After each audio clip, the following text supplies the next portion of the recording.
বাংলাদেশকে ডিস্টেবল করার চেষ্টা করছে কে?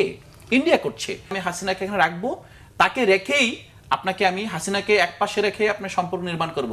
আমি মনে করি যে যদি বাংলাদেশের প্রধানমন্ত্রী এই ফাঁদে পা দেয় তাহলে বাংলাদেশের ভিতরে যেরকম ওনার আপনার জনপ্রিয়তা এবং এখানকার লেজিটিমেসি নষ্ট হবে, বাইরের দুনিয়া বুঝবে যে বাংলাদেশের কাছে আসলে শেখ হাসিনার বিচার ইস্যু না। পররাষ্ট্র মন্ত্রণালয়ের যে বিবৃতির পর কিন্তু আপনি দেখেন বাংলাদেশের কোনো মিনিস্ট্রির সোশ্যাল মিডিয়ার কোনো পোস্ট এত জনপ্রিয় সাম্প্রতিক ইতিহাসে হয়েছে কিনা আমার জানা নেই।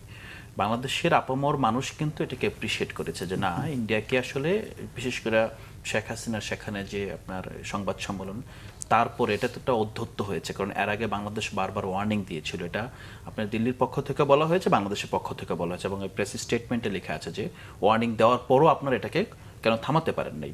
সেই জায়গায় আপনার যেই জায়গাটা তৈরি হয়েছিল, সরকারের প্রথম বোঝা উচিত যে তারা তো এই জনগণের প্রতিনিধি। আরেকটা বিষয় হলো যে ভারতের সাথে বাংলাদেশের সম্পর্ক, এটা হলো লেনদেনের সম্পর্ক। হ্যাঁ, আমি এখানে এক্সপোর্ট করি, ভারত এখানে এক্সপোর্ট করে, আমি ইম্পোর্ট করি, ভারত আমার কাছ থেকে ইম্পোর্ট করে। আবার ভারতের কিছু লোকবল বাংলাদেশে ইন্ডাস্ট্রিতে এসে কাজ করে, কিছু বৈধভাবে করে, কিছু অবৈধভাবে করে। বাংলাদেশের কিছু লোকজন সীমান্ত অতিক্রম করে কাজের সন্ধানে সেদিকে যায়। এই হলো সম্পর্ক। এই সম্পর্কের মধ্যে কি এমন কিছু আছে যে বাংলাদেশের একজন খুনিকে আপনি আশ্রয় দিবেন, তারপর সে কি করবে করবে না, নিয়ন্ত্রণ করবে কি করবে না, এটা দিয়ে বাংলাদেশের প্রধানমন্ত্রী আসবে কি আসবে না সে আপনি জিম্মি করতে পারেন? সেটিকে বার্গেনিং টুল করতে পারেন? দিল্লি তো সেই কাজটাই করছে। দিল্লি বাংলাদেশের খুনিকে আশ্রয় দিয়েছে, দিল্লি বাংলাদেশকে এবং তিনটা নির্বাচন, সবচেয়ে বড় বিষয় তাদের সর্বোচ্চ জায়গা থেকে যে স্টেটমেন্ট যে আসার পর এই ঘটনাটি ঘটছে, আবার ঘটছে। হ্যাঁ, ঘটেছে। আরেকটা বিষয় দেখেন, বাংলাদেশের রাষ্ট্রের যে ভিত্তি হলো তার সাংবিধানিক প্রতিষ্ঠানগুলো। গণতন্ত্রের ভিত্তি কি? গণতন্ত্রের ভিত্তি কিন্তু মানুষ না, শুধু মানুষ তো ভোট দেয়, কিন্তু ভোটটা কোন প্রসেসে দেয়, কোন প্রসেসে কাউন্ট করে, এটা ক্রেডিবিলিটি, এটা দিয়ে একটা রাষ্ট্র টিকে থাকে। আমার দেশের নির্বাচন ব্যবস্থা আপনি ধ্বংস করে দিয়েছেন। যে ধ্বংস করেছে তাকে আপনি খুব নিরাপদে এখান থেকে ইভাকুয়েট করে নিয়ে আশ্রয় দিয়েছেন। দেওয়ার পর পাশাপাশি আপনার তার যে জনবল আছে, আপনি দেখেন একদম 5 আগস্টের প্রথম দিন থেকে বাংলাদেশ কার ভয়ে অথবা বাংলাদেশকে ডিস্টেবল করার চেষ্টা করছে কে? ইন্ডিয়া করছে। বিশ্বের ইন্ডিয়ার পরে পাশে একটা রাষ্ট্র দেখান যে ইন্ডিয়ার সমতুল্য অথবা ইন্ডিয়ার কাছাকাছি, যে বাংলাদেশ নিয়ে এত কনসার্ন যে বাংলাদেশে যে কোনোভাবে ডিস্টেবল করতে হবে।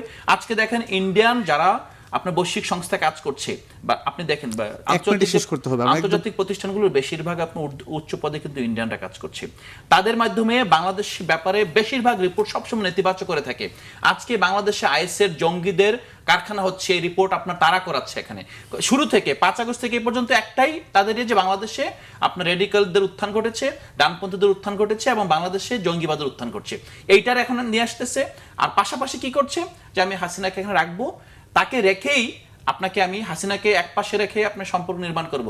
আমি মনে করি যে যদি বাংলাদেশের প্রধানমন্ত্রী এই ফাঁদে পা দেয় তাহলে বাংলাদেশের ভিতরে যেরকম ওনার আপনার জনপ্রিয়তা এবং এখানকার লেজিটিমেসি নষ্ট হবে, বাইরের দুনিয়া বুঝবে যে বাংলাদেশের কাছে আসলে শেখ হাসিনার বিচার ইস্যু না, আওয়ামী লীগ ইস্যু না, এটা বাইরে রেখেই তারা আপনার ইন্ডিয়ার সাথে সম্পর্ক রাখতে পারে।